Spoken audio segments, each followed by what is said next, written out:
Few places on Earth carry the weight of history like Auschwitz-Birkenau.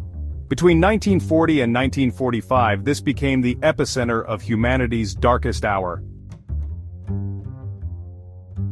Over 1.1 million lives were lost here, mothers, fathers, children, all victims of a brutal regime consumed by hatred and cruelty. Today, as we mark 80 years since its liberation, we ask ourselves, how do we remember, and how do we learn?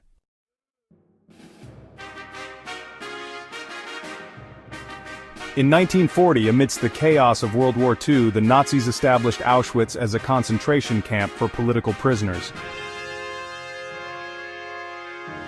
Located between the Polish cities of Katowice and Krakow, its central location and railway connections made it the perfect hub for their growing machinery of death.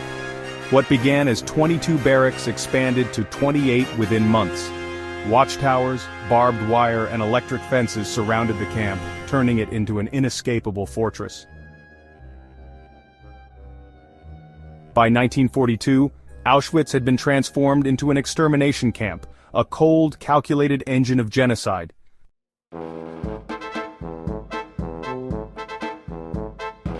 Over 1.3 million people were sent to Auschwitz: Jews, Poles, Soviet prisoners of war, Romani people, queer individuals, anyone deemed undesirable by Nazi ideology.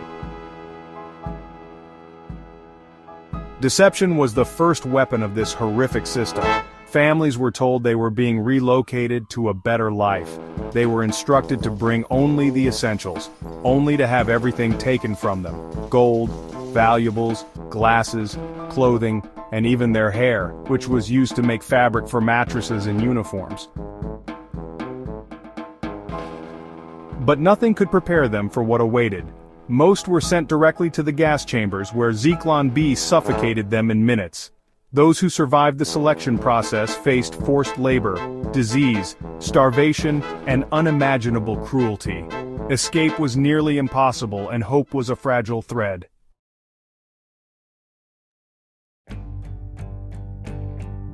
In 1941, the Nazis introduced Zyklon B as a tool for mass extermination. The first tests took place here at Auschwitz. Soon after, it became the cornerstone of the final solution, the plan to systematically eliminate Europe's Jewish population. By 1942, the gas chambers in Auschwitz I were shut down and replaced by 4 massive facilities in Birkenau, Auschwitz II. These chambers and crematoria operated day and night, capable of killing thousands in a single day. It was a factory of death unlike anything the world had ever seen.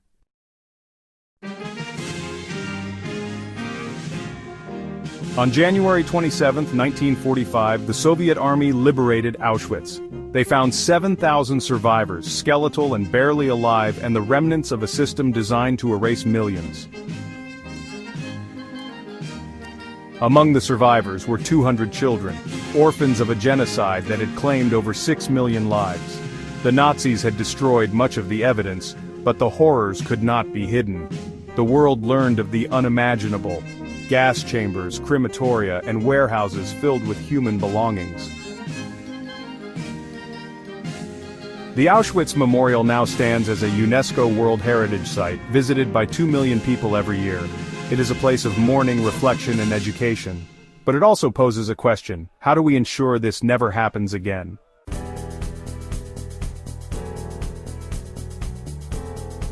Two kilometers from the main camp lies Birkenau, Auschwitz II. Here, the Nazis created a vast, systematic killing machine. Over 300 barracks housed up to 100,000 prisoners in unimaginable conditions. The weak, the elderly, the sick, and mothers with children were sent straight to the gas chambers. Those who could work were forced into back-breaking labor, enduring hunger, cold, and disease. Most lasted only a few months. Birkenau was built solely to exterminate. Its scale defies comprehension, as does its brutality. Families were torn apart forever at this very spot. The cries of the victims echo in silence even now.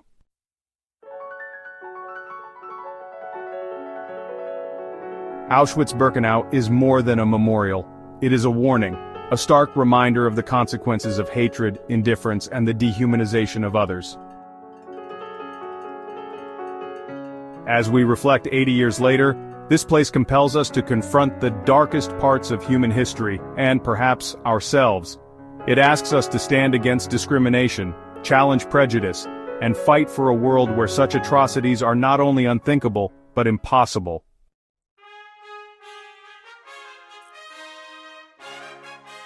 The Auschwitz Memorial teaches us one profound truth: the past is never truly behind us. Its lessons demand action, commitment to justice, empathy, and remembrance. If this story resonates with you, subscribe to ExploreHist and join us on a journey through time. Together we can learn, reflect, and ensure that never again becomes a reality for all humanity.